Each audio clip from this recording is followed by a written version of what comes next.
e sono qui con Beppine che hanno 89 anni, Soprie che Sopra. insieme alla famiglia dal 51 al 56 ha abitato il casello 43 di Travesio e svolgeva la funzione di aiuto casellante. Come mai aiuto casellante?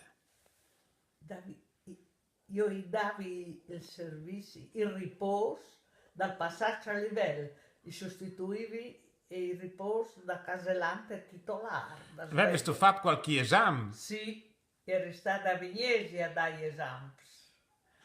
Ma in quel passaggio a livello lì, tros trenos passavano in lunedì. E un sì, tra andato e ritorno, che la vengo a Sacile, che veniva in su a Blemone, un sì strenos.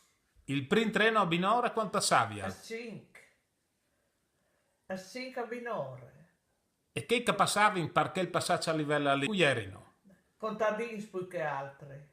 Contadins che avevano i camps, io parli perché strade lì avevano i camps. Calcasel mi dicevi che non avevi né aghe né luz, e salver. Sì, alle versi era in Cenceaga e Cencelus, con gli stiandelli sul petrolio, e là che non si portavano col vagone, in ta cisterne da Pur pompe. senza aghe e senza luz, Beppine. È già stato un bel periodo che là lì. Sì, è stato un bel periodo, ieri in tal mese dei camps, là io, avevano il passaggio a livello e ieri in giorno.